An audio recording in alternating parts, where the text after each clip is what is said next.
the entire money-structured and materialistic-oriented society is a false society.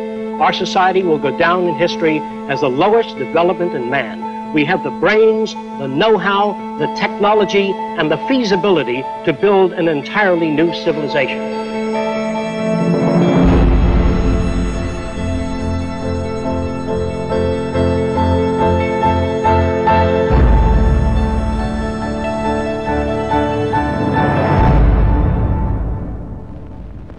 It was living through the 1929 Great Depression that helped shape my social conscience. During this time, I realized the Earth was still the same place. Manufacturing plants were still intact, and resources were still there, but people didn't have the money to buy the products. I felt the rules of the game we play by were obsolete and insufficient. Misery, suffering, and war provided the incentive for my life's work. I was also motivated by the seeming incompetence of governments, the academic world, and the lack of solutions offered by scientists.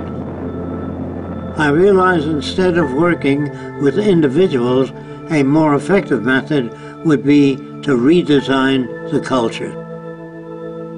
This began a lifelong quest to finding solutions to the many problems that we have today.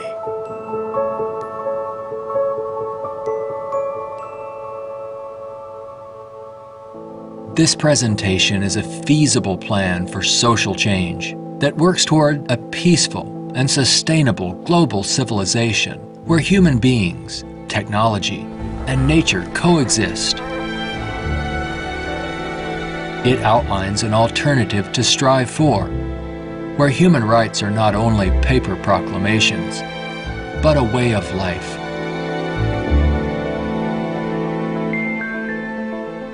It is called the Venus Project.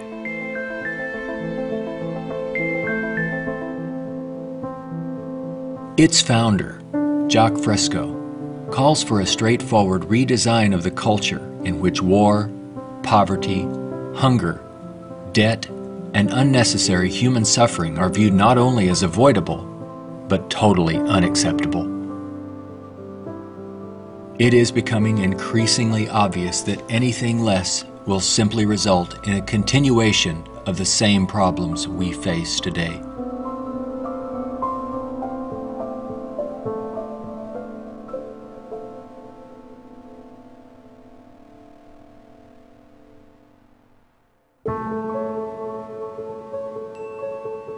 The Venus Project's Research Center, constructed by Fresco and Roxanne Meadows, is located in Venus, Florida. It addresses many of the root causes of our difficulties.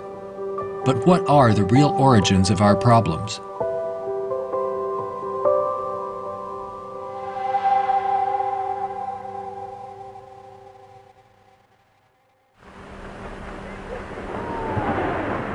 At present, we are left with very few alternatives, since we're on a collision course of our own making. Answers from yesterday are no longer relevant. Considering the damage already done to the environment, we are rapidly approaching a point of no return, where nature will dictate the course. Either we continue as we have, with outmoded social customs and habits of thought, thereby threatening our future, or we apply a more appropriate set of values, relevant to a sustainable society, with more opportunity and freedoms. Americans have been conditioned in their kind of society to get a different kind of car next year, to buy a new television set or a tape recorder. We are radical as hell, but our political and social institutions have not changed. And this is where we are stagnating, because we always equate any new idea with communism or regimentation, because we've been brought up to fear that which is new. None of the world's economic systems, socialism, communism, fascism, or the free enterprise system have eliminated the problems of elitism, nationalism, racism, and most of all, scarcity. These are all based primarily on economic disparity. When money is used to regulate and distribute resources for profit, and people and nations are out for themselves, they will seek advantage at any cost. They do this by maintaining a competitive edge, or through military intervention.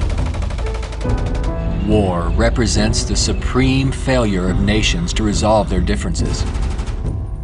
From a strictly pragmatic standpoint, it is the most inefficient waste of lives and resources ever conceived. Most wars are for the control of resources and maintaining your position of differential advantage. They're not based on the dignity of man. They're not based on elevating human beings. It might elevate the human beings in the country that's the victor. It might do that. But as far as the rest of the world goes, the price is enormous. This crude and violent attempt to resolve international differences takes on even more ominous overtones with the advent of computerized nuclear delivery systems and deadly biological and chemical weapons.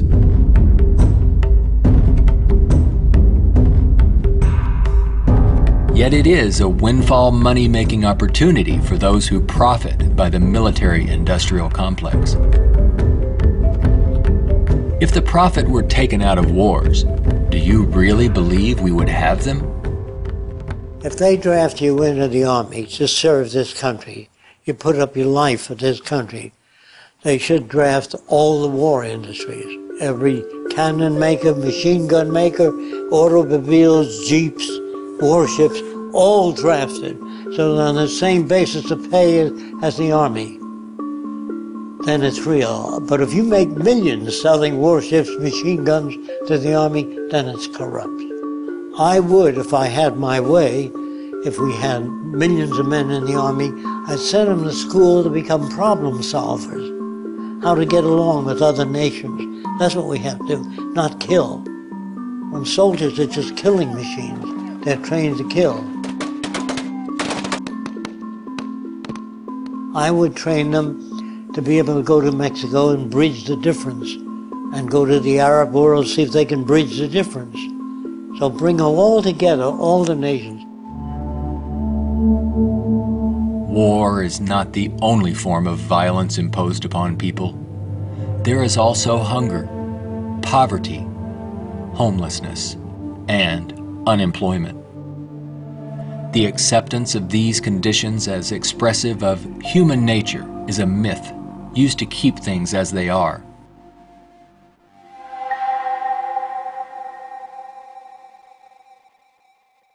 Genetics has nothing to do with greed, business, race prejudice. All of the operant systems in any society are part of your education, the books you read, the role models you follow, and the people you admire. The genes have nothing to do except with the color of your eyes, the shape of your nose, perhaps inherited features. The genes do not control values. And even if you're born with a much better brain than another person, meaning better receptors, the quality of the tissue is better, I would say that if you have a better brain and you live in a fascist country, you become a fascist faster. The brain has no mechanism of discrimination. The brain can't tell you what is relevant or less relevant, except experience. We are not born with greed, envy, hatred, or bigotry. Our behavior and values are reflective of the culture we are exposed to. If you were raised by the headhunters of the Amazon, you'd be a headhunter. And if I said to you, doesn't it bother you to have 5 shrunken heads? You say, yes, my brother has 20. So, is he nuts? No, that's normal to his culture. social and environmental problems will remain insurmountable as long as few nations control most of the Earth's resources, and the bottom line is profit over the well-being of people. Putting profit first results in unnecessary suffering and aberrant behavior prevalent today.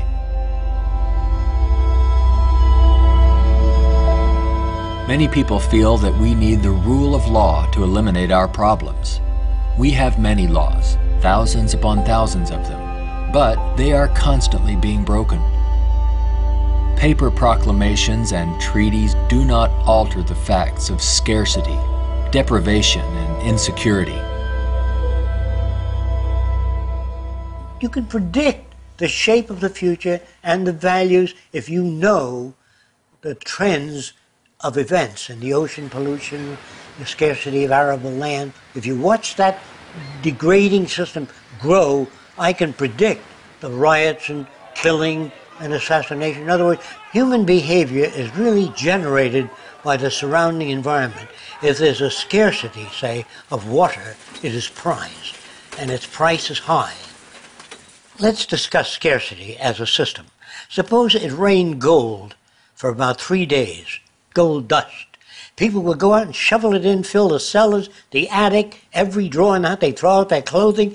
If the rain kept up for a year, so the gold was all over the place, people would sweep it out of the house, take their rings off, throw them away, and so human behavior undergoes change to that condition. There's only a policeman in front of something that people have need for and don't have access to. So you put a guard there. But if lemon trees or orange trees and apple trees grew all over the place, you couldn't sell it. If you landed on an island that was so abundant with resources, you had 10 people, there were 1,000 fish for every person if you wanted it. There were 10 times the amount of bread, fruit, and bananas. Money would not come into existence. Private property would not come into existence. If the island was big enough, there was 10 people, there were 8,000 acres. No one would give a damn about staking out this particular area. There are patterns of behavior that promote survival. There are social conditions that change our values and outlook. No one can write a constitution of required behavior without consulting the environment. So we'd better take care of the environment, we'd better take care of one another, and we'd better educate people to the highest possible levels of our ability in order to have a society. Even a peace treaty cannot prevent another war if the underlying causes are not dealt with. Maybe what is needed are ethical people in government who will work towards everyone's well-being. But even if the most ethical people were elected to high positions and we ran out of resources, there would still be lying, cheating, stealing, and corruption. It's not ethical people that are needed, but rather a way of intelligently managing the Earth's resources for everyone's well-being.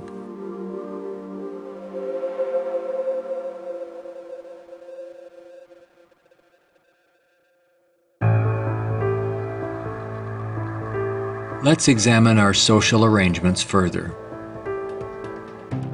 To maintain our economy, products must continuously be sold.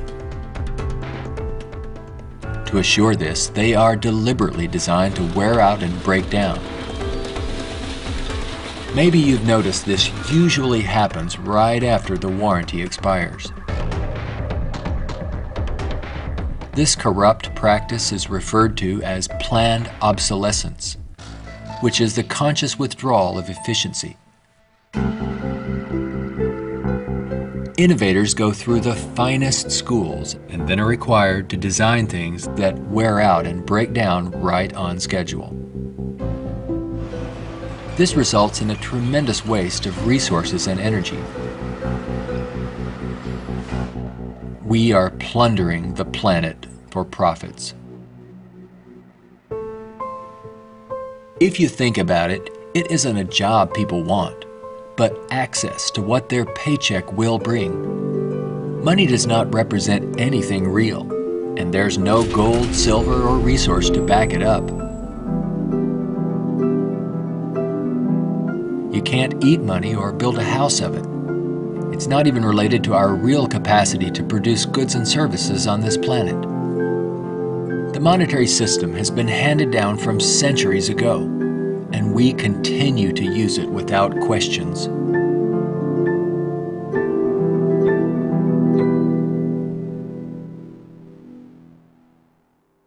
This system will keep installing more and more automation, cutting down on the purchasing power of the majority of people. There will come a time, it's called the Gaussian curve, where employment is that, production is this, and purchasing power is that. The system stops. Banks fail, nothing works anymore. We're moving in that direction very rapidly. We have finally gotten to a place in 2011 where it's becoming obvious that the machine has beaten the man. We're incredibly productive with far fewer people. We are more productive. We are more productive as an economy than ever before. An iPad app can do more less than workers. 4 people. Just that there are fewer jobs. The jobs that do exist now can have lower wages because of obvious reasons. A lot of people looking for a small number of jobs. The wages go down. That has huge impacts on the middle class and ripples out from there. We're moving towards social collapse. I think this is going to happen all over the world, not just here. And it doesn't require the overthrow of the government. It just requires that you let it alone. It'll overthrow itself. If you control the media, you can calm people down. But if the majority keeps getting laid off, they don't have purchasing power, the system collapses. It doesn't work anymore. They invade. It's already happening. This country is already insoluble. They're going to have difficulty with national security, paying pension people. They've spent far beyond what they already have. Now, all they can do now is create debt, borrow more and more money from banks. We also want to show you a rather grim sign of our times. It's not far from here in Midtown Manhattan. The national debt has grown too large for the national debt clock. It went up back in 1989 when the nation's debt was less than $3 trillion. The debt has been piling up so fast lately they had to drop the dollar sign to make room for an extra digit as the number turned over to more than $10 trillion now and counting every second.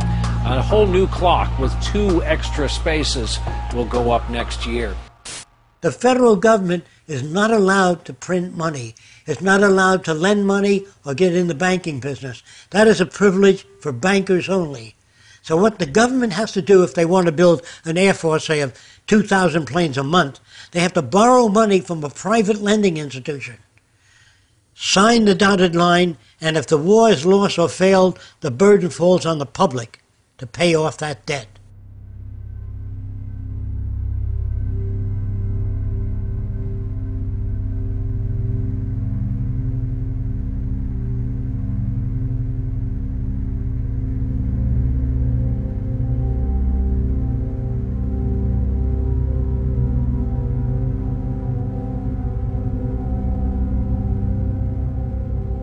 We find ourselves and our social constructs in a transitional state, a matter of social evolution.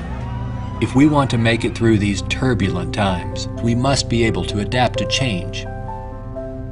All things change, including our social systems. Albert Einstein stated, "We cannot solve problems by using the same kind of thinking we used when we created them."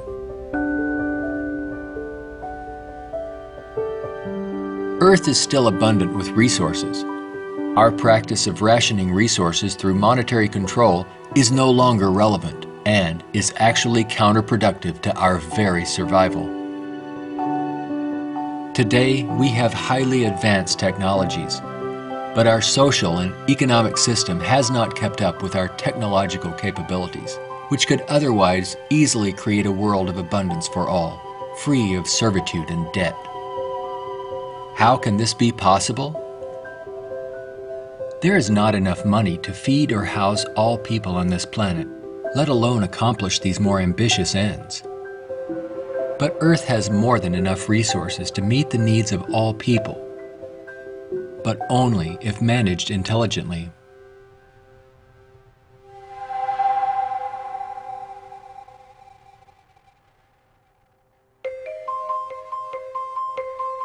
Jacque Fresco envisions a solution that he calls a resource-based economy. It is a socio-economic system in which all goods and services are available to everyone without the use of money, barter, credit, debt, or servitude of any kind. It is unlike any social system that has gone before. Fresco arrived at this direction through 75 years of study and experimental research.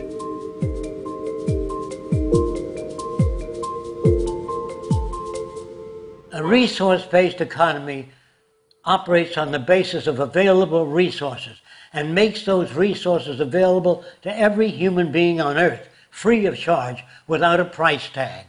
So we have today more than enough resources to build a far more advanced society. I'm not talking about limited handouts so that people just get by. I'm talking about a very advanced civilization. We have the resources, we have the technology, all we have to do is apply it. One of the main aspects of the Venus Project is to eliminate scarcity. This is where the technology comes into play. Because if we set up a resource-based economy and some things are scarce, it won't work. If you set up a resource-based economy in a society that has no resources, it won't work. So today with our technology, we can make things available. We can eliminate scarcity. We can create an abundance. As long as we can create that abundance, that will eliminate greed and selfishness and a lot of crime and a lot of aberrant behavior.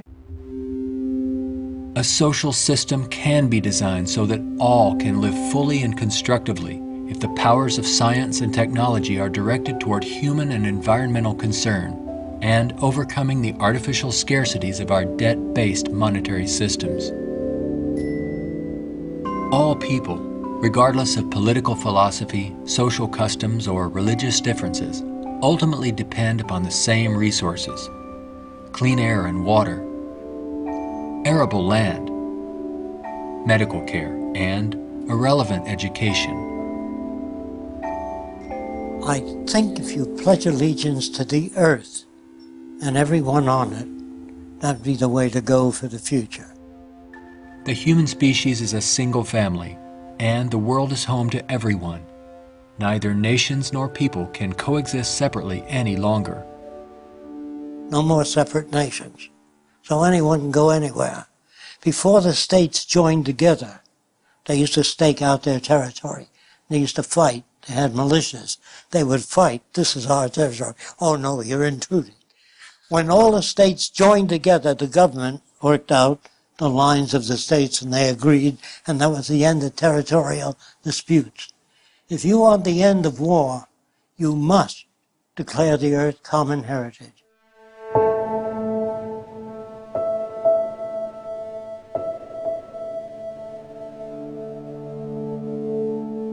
This has nothing to do with those who want to form an elite world order with themselves and large corporations in control and the rest of the world subservient to them.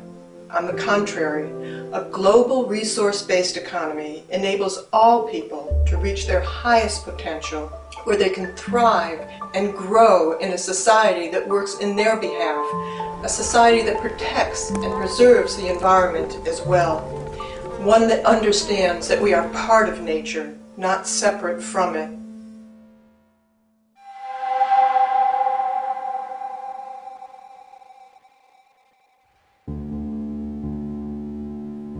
Some question what would happen to incentive if needs were met without our having to work to attain them. The question assumes humans have no desires beyond basic needs.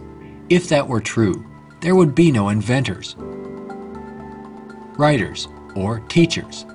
People work with passion on the things that interest and challenge them. Let's enable all people to have the opportunity to partake in the greatest challenge one can have, improving our world for everyone. Individuality will be emphasized rather than uniformity. This social arrangement will generate a new incentive system that values the protection of the environment and social concern, rather than the shallow, self-centered goals of wealth, property, and power. It does not call for uniformity. It absolutely calls for diversity. The more diverse people are, the more individuality. So we emphasize individuality, creativity, innovativeness. This is the essentials of the design. It is not a group of scientists telling people what to do, how to live, where to go, what to follow. Motivation and incentive exist when people have meaningful tasks. True growth and development occur when people are involved in creative, challenging, and constructive endeavors. However, motivation and incentive die in the daily grind of boring and repetitive jobs required to earn a paycheck. If you hand out things to people, if you fed them and clothed them and housed them free, they're not going to work in the morning because they don't need it. They got their housing, clothing, motion pictures, and entertainment. Well, why go to work? Work is painful, it's monotonous, it's boring. In the future, if people have access to all their needs, but they don't have any challenges, this is where it goes to pot. So people constantly are challenged by new things. In our schools, we challenge them with many things that are unsolved and many unresolved problems. If you're well-fed and well-clothed, that doesn't stop your brain from working. That would mean that every millionaire does nothing and is turned off because he got all the means. That's not true. There are many millionaires that work 18 hours a day and don't have enough time. It has to do with your background and your education. The more you know about oceanography, astronomy, and all that, the more interest, the more alive you are. And if you're just given food, clothing, and shelter, now you can go to work. You don't have to worry about making a living, which your incentive would be boosted considerably. So I call that a new and innovative incentive system. It's not monetary oriented, it's problem solving oriented. And you get your kicks out of seeing the world become a better place.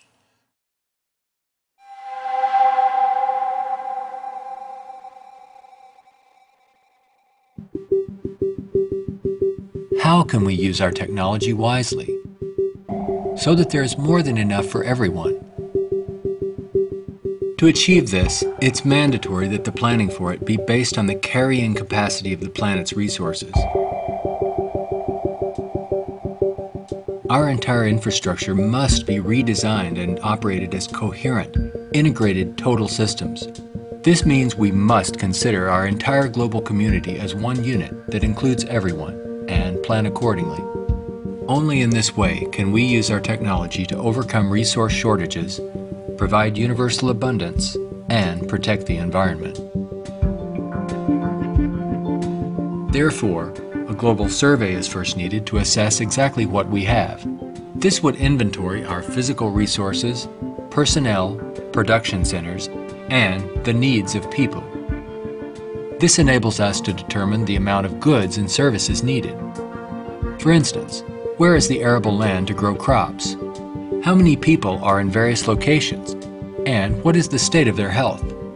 This would determine where hospitals are built and how many. If you try to do that today, ask for a global resource survey of all nations, they'd wonder, what are you trying to do that for? To find if we got enough resource to fight you in armaments and other things? They would be skeptical, hesitant to give that information. So I would say it wouldn't work in today's culture. But after the ideas are put forth and the reason for it and the advantages gained by all the nations, it would have to be specific advantages that they can understand in their terms. And if they agree, then the survey would be conducted. It's not my opinion or the opinion of anyone else would be used. It's the size of the population, the availability of resources, the carrying capacity of the earth that determines what is done and how fast things move. See, today it's done on a totally different basis. But in the future, it'll all be based on a form of dynamic equilibrium. That means operating everything at the highest potential without environmental neglect.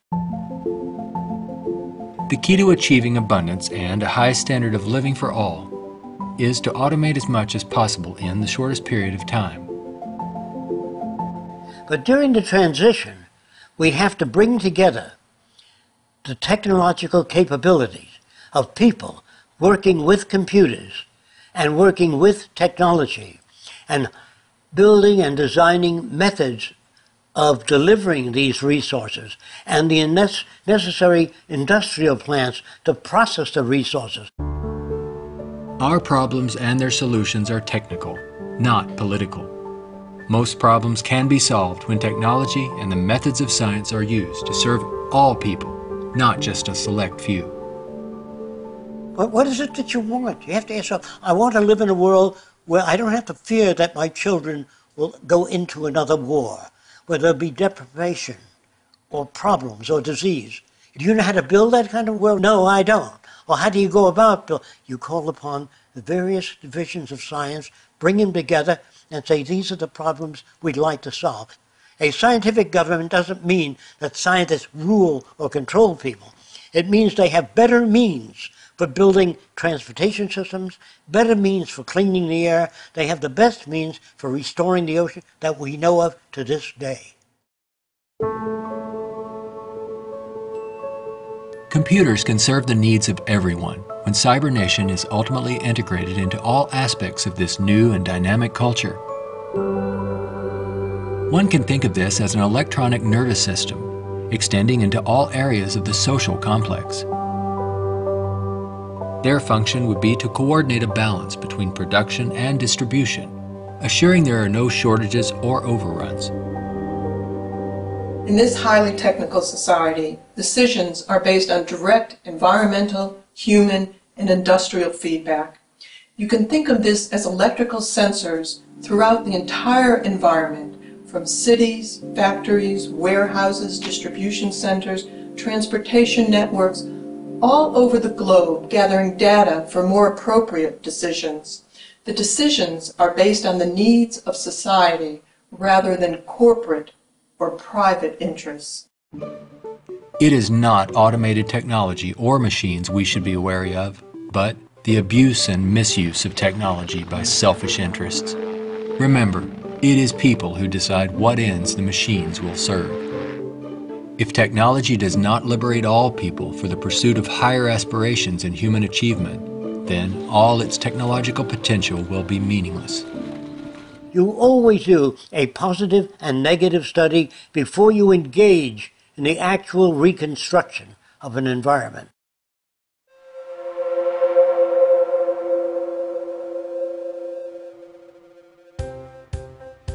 It's all just talk unless there is a technical plan to organize and use resources to accomplish abundance. What follows are some of the many approaches the Venus Project provides for the entire social spectrum.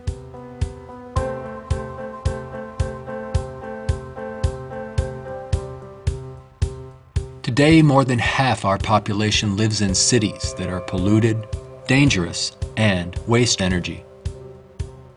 What we have to do is design a city as a living system, as an organism, as a university, that all of the cities of the future will be university cities that grow, that continue to exchange ideas.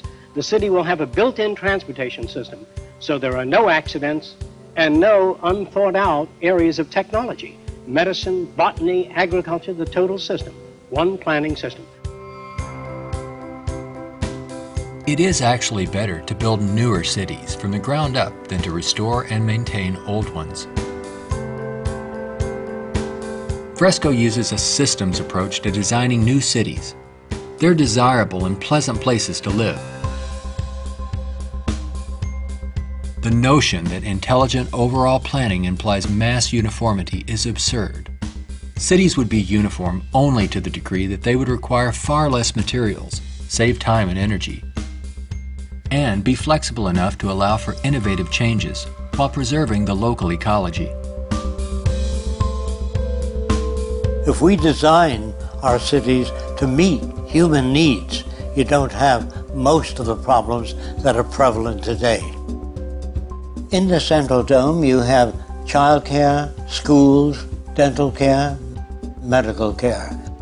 In the production and design of the cities, we work out 1/8 of the city system, and then we reproduce it instead of have architects design each building and each structure, which is a tremendous waste of energy and talent.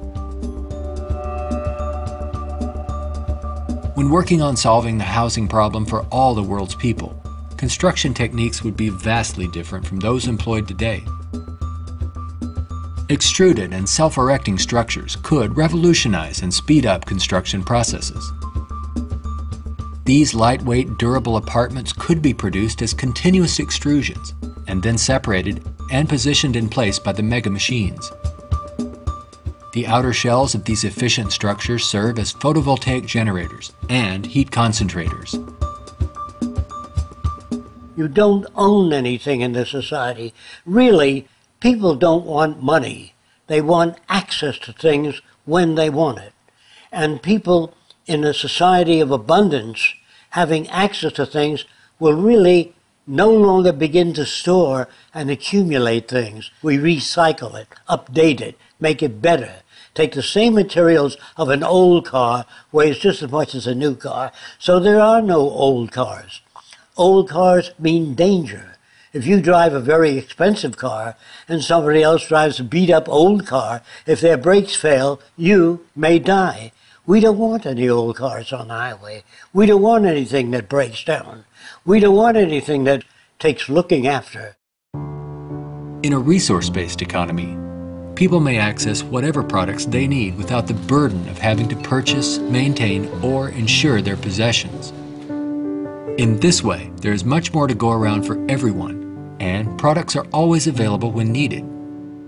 Anything people may need is available in these outside access domes. Sculpturing materials, musical instruments, somewhat like the public library. They can go down and access a camera or a bicycle or a wristwatch. Anything that they need is available without a price tag. That would mean we must achieve a level of production that's so high that scarcity no longer exists. That will prevent almost all crime. So there's no way of segmenting or making this system just or equitable. We have to make a system that assures human rights. You know, when everybody has free access to goods and services, you don't have to fight for women's rights or black rights. It's an automatic in a society that's set up that way. You don't have to make laws, don't steal. It would bypass that behavior. Surrounding the central dome, you have the research centers. Centers that do work that's relevant to the sustainability of the entire community. As we move away from the research centers, we come to the recreational area, which has tennis courts and all of the games that people require.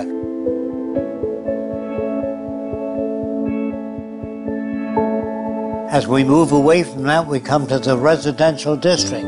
There are streams, waterfalls, lakes throughout the area.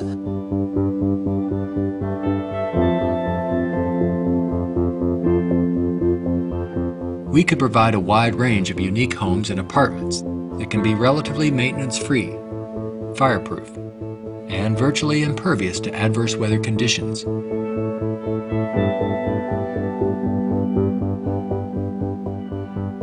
As we move to the next sector, we come to apartments. The reason some people want to live in apartments is because you have drama groups, you have gymnasiums, medical care, dental care, everything is built in to the central towers. I feel that in the future, people will move away from individual houses and live in larger complexes. As we move outward, we come to the indoor agriculture or hydroponic farms. Then there's also outdoor agriculture. The city would use the best of clean technology in harmony with nature, such as wind, solar, geothermal, heat concentrators, piezoelectric, wave, temperature differentials, ocean thermal vents, and much more. A major development for generating energy in the future could be the construction of a land bridge or tunnel across the Bering Strait.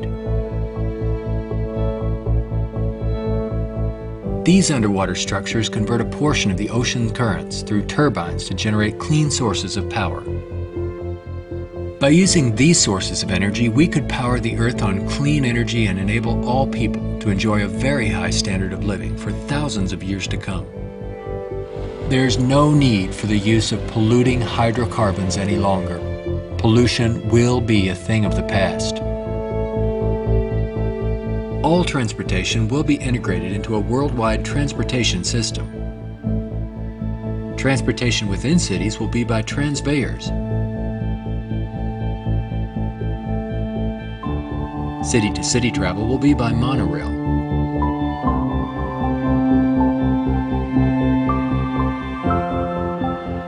Maglev trains are utilized for long-distance travel. To enhance efficiency, this high-speed maglev train is equipped with removable sections, which can be disengaged while the train is in motion. Aircraft will display a wide range of configurations. These VTOL aircraft, or vertical takeoff and landing, are used to transport passengers and freight. The priority is safety rather than saving money or dealing with the lowest bidder.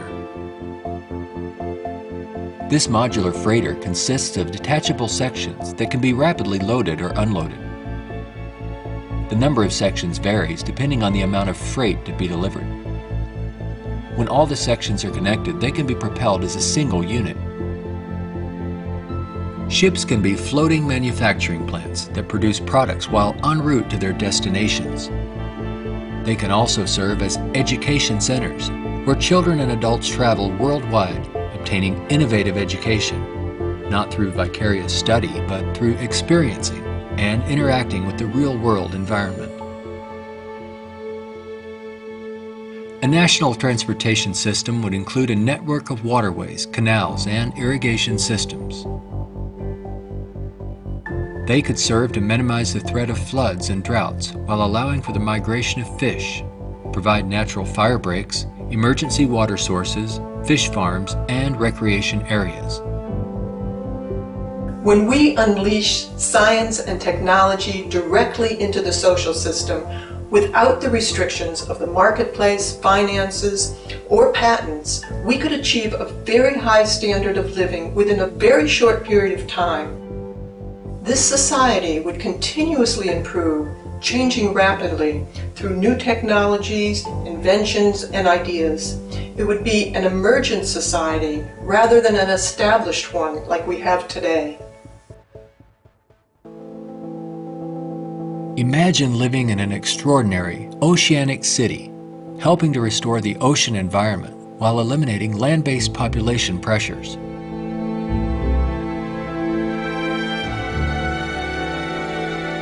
These cities in the sea may serve as universities and research centers where students study marine sciences. They could be used for ocean farming, mariculture, and mining, while maintaining a dynamic balance in the oceanographic environment. Self-sufficient cities in the sea vary in design depending on their location and function. This undersea observation station permits people to view marine life in its natural habitat. These mariculture and sea farming systems cultivate and raise fish along with other forms of marine life to help meet the nutritional needs of the world's people. These structures would permit the free flow of water throughout. Using technology in this way would make it possible for a global society to achieve social advancement and worldwide reconstruction in the shortest time possible. Utopia, if ever established, will die, will stagnate. Whereas what I'm talking about, an evolving culture or an emergent culture, I have no notions of a perfect society. I don't know what that means. I know we can do much better than what we've got. I'm no utopian. I'm not a humanist who would like to see everybody living in warmth and harmony. I know that if we don't live that way, we'll kill each other and destroy the earth. This new lifestyle, while providing leisure and recreation, would also enhance knowledge and creativity for everyone. The measure of success would be the fulfillment of one's personal interest rather than the acquisition of wealth and self-centered goals. A resource-based economy would not only change our environment to make it clean, efficient, and enjoyable, but it would introduce a new value system appropriate to the direction and aims of the new innovative approach. With education and resources made available, there would be no limit to the human potential. Everyone will have the freedom to pursue whatever constructive field of endeavor he or she chooses, without the economic limitations that we face today. We are now at a time when decisions must be made if we wish to evolve from our present culture of scarcity, waste, and environmental destruction to a sustainable society of ecological concern and abundance. A nation without a vision of what the future can be is bound to repeat past errors over and over again. If we say dishonestly that man is the highest form of evolution, which you get in school, man destroys the oceans, the fish, the atmosphere, one another, and man flies over a city, presses a button, and burns everybody in the city with nuclear weapons. Is he the highest creation of nature? Not yet, in my opinion. We've got a long way to go. We could either develop paradise on earth or oblivion, wipe ourselves out. Only the future will tell. It's what you do to make the future. We can create a world where war and want are distant memories. When all of science and technology are used within a global resource-based economy for the protection of the environment and the well-being of all, only then will we understand what it means to be truly civilized.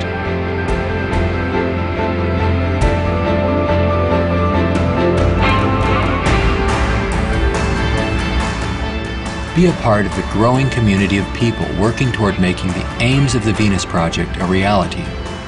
Join us in our efforts to bring this vision of a positive future to a wider audience through the goal of a major motion picture. All of these things can be built with what we know today. It would take 10 years to change the surface of the earth, to rebuild the world into a second Garden of Eden. The choice lies with you. The stupidity of a nuclear arms race, the development of weapons, trying to solve your problems politically by electing this political party or that political party, that all politics is immersed in corruption. Let me say it again. Communism, socialism, fascism, the Democrats, the liberals, there are no Negro problems or Polish problems or Jewish problems or Greek problems or women's problems. They're human problems.